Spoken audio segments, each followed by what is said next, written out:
It's time to go back and talk about 2004's Nexus the Jupiter Incident. Corporate shenanigans, advanced AI, and technobabble-infused galactic wars are par for the course as it proves that Eastern Europe can enter space. I love me some space games, and I've been meaning to talk about Nexus for quite some time now. With the release of more grounded sci-fi stories like Ad Astra, Moon, Interstellar, and The Martian, its time has finally come. Released by Hungarian developer Mithis Entertainment, Nexus is a tactical real-time strategy title where you control a small fleet of battleships in carrying out complex missions, with a heavy focus on scale and unit management with an equally expansive story. Set in the 22nd century, you take on the role of Marcus Cromwell, son of Richard Cromwell, the first human born in outer space, and lost decades ago when his colony ship, the Noah, entered a wormhole. As an acclaimed captain and war hero, Marcus enters the private sector through one of the many megacorporations that are exploiting the solar system for much needed minerals and resources. The game has a very slow start, where you first travel to Jupiter, sorting out some intercorporate conflicts and protecting your employers. It's very realistic science fiction. Your conventional drives take months to move between planets and only slowly creak through the massive gulf of space. Forget the romanticism of galactic colonization. The future of space travel is going to be a lot of hulking cargo containers, meteor outposts, and most crushingly of all, boredom. It's very rare to see this form of hard sci-fi, especially in gaming where minute-by-minute drama is more often demanded. It continues this tone even after Marcus acquires an impossibly advanced ship called the Angel Wing with strange alien technology and encounters ghostly outposts on Pluto with an adjacent wormhole. Then, it all abruptly stops as you enter the wormhole and suddenly find yourself in the midst of a war between galactic empires that request your assistance. This is all best summarized in the beginning, there were two planets, Glogoria and Pleblaskin. Though they lived side by side in harmony for many years, the king of Glogoria waged war on the plebs. Turns out the first few hours are the prologue. Now you gotta deal with fellow spacefaring humans, reptiles, insectoids, and ancient spherical terrors that are trying to indoctrinate the Earth. Yeah, it's a real 180, and to my great chagrin, all you can really do is shake your head and move on. On the upside, this enables larger fleets and more advanced ships, whose art design I don't mind, albeit I would have liked a smoother transition. For a Hungarian developed game, the writing and voice acting is competent and largely well directed, and manages to get better the further you play while you mingle with the different races. Cromwell is a good MC, acting and thinking pragmatically with concern for his crew and Earth, but being able to knuckle down and get the job done just as well. That's enough. Angel is an essential member of our crew, Commander Sweetwater. She's just as entitled to your respect as everyone else. Please get the hell away from me now. Dude, back off. Other human and alien supporting characters fit decent side roles. Some of them act incompetently, which always pisses me off in fiction. How do they ever rise so high in the ranks in the first place? I do like how cynical characters are to Cromwell until he starts kicking ass, gaining their respect. It's satisfying development. What Nexus overwhelmingly delivers in is a representation of how unfathomably massive space is, along with its various celestial bodies. You travel between different planets and star systems, which can all be checked out by the galactic map. You can zoom down to the planetary level as they slowly rotate, or check out asteroid belts, comets, stars, and nebulas just chilling out in the void.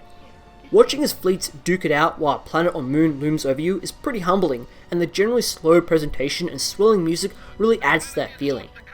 Getting anxious at the brevity and scale of space stations, swarms of enemy fighters, or just simply having enemy ships obscured within a nebula is only comparable to Homeworld and Free Space, so it's highly commendable.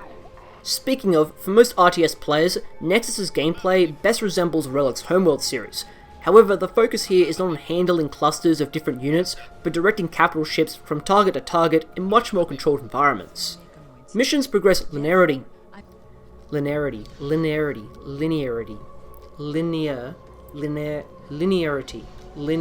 Missions progress linearity, between which you're given a briefing on story events and tactical objectives, opposition and advice from allies. You then pick out the equipment for each of your ships, only limited by resource number that's refilled after each mission. There's a large stock of different weapons, engines, and shields, but by the halfway mark, I'd already unlocked most of the good stuff. There's no currency system or shop, ships are allocated based on mission. For the early game, your unit count is only a couple cruisers, but this picks up quickly with frigates, gunships, dreadnoughts, and flagships joining into the fray.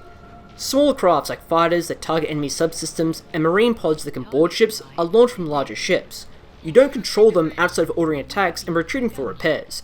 This greatly subdues micromanaging nonsense of smaller units.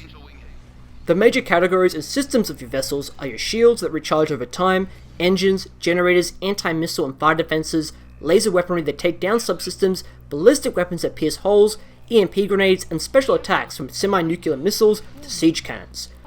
This is a lot to take on, and there's no easy route as the combat mechanics and very limited cap in your equipment encourages more balanced and specialized fleet builds.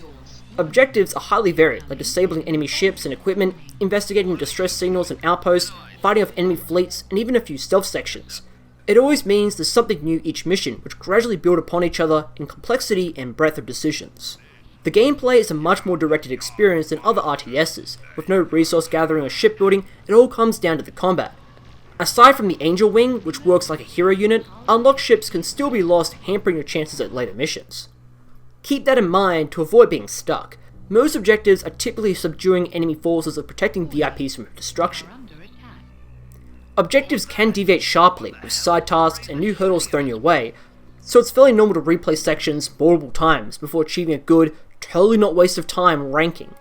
Thankfully, you're able to save any time, greatly reducing the frustrating RNG stats. You're unable to move ships manually, instead you target objects like stations and asteroids and other vessels which you then move to. The actual player input comes into managing tactics and the ship's status. This could be advancing in close, increasing power to engines or shields, prioritizing repairs of certain subsystems, and using the weapons on the enemy. Throwing an arsenal of fire at a ship is unlikely to work due to the defensive measures and protections. Enemy forces have to be picked apart, from their shields to their armaments. This is done by selecting your ship's weapons and focusing them on particular parts of the enemy. Ship systems can be disabled and then finished off before the crew evacuates, as all things should be. It's a much more hands-on and personal approach to space fighting than nearly every other RTS that churn out masses of gunboats with a set number of hit points. It's a pretty thrilling experience breaking through enemy shields with pulse grenades and launching volleys of missiles at capital ships as fighters duke it out before the enemy fleet collapses into a series of explosions. Unfortunately, this is an Eastern European game, so of fucking course barely anything functions correctly. There's a strong lack of direction or guidance once the game starts dropping all the new weapons and ship types onto you. It's very trial and error seeing what equipment or systems work, like increasing aggression, engine speed, or power to guns, or how prioritizing automatic repairs functions. It's kind of a clusterfuck. The pacing, in my opinion, is greatly harmed by the lack of adjusting the game's speed, so many missions that spend half the time flying from one point to another, or just the entire opening few missions, are torturous to repeat. Then there's the general bugginess and broken difficulty. I've tried playthroughs on both easy and normal. Tried. On normal, many side objectives and even some main missions are broken and impossible to complete. Allies and objectives are ripped apart before the entry-level cutscene is finished, or the armor melts away. This is all happening while the opposing forces just don't fucking die. Their shields absorb your attacks effortlessly, and their subsystems repair before you can ever disable them. The mid-game missions are just painful as your forces are swept away or certain events aren't properly triggered, dooming your entire playthrough. You can go through a dozen times with the same number of different loadouts and still fail. Turning down the challenge is not possible without starting all over again and go through the now excruciatingly slow world-building introduction. All you want to do is get to the action, but it's going to take at least a few hours as you plod along at essentially the same pace. Even after you make it past this gauntlet, you still have to endure those mid-game stealth levels, which can be painful. The idea of sneaking a massive ship between asteroid clusters is kinda cool, but these sections go on, and the RNG turns it into a total slog of reloads. This is why I have to recommend playing on easy, as no hapless soul should ever endure such a dilemma in spite of how incomparably simplistic the campaign becomes, undermining its more advanced mechanics. Do I still recommend Nexus the Jupiter Incident? Well, in how it functions as a focused, streamlined RTS with a convincing storyline, definitely. However, its clear pacing and tonal hurdles alongside its strange bugs and half-baked ideas means it will remain as a curious Eurojank gem instead of a beloved 2000s classic.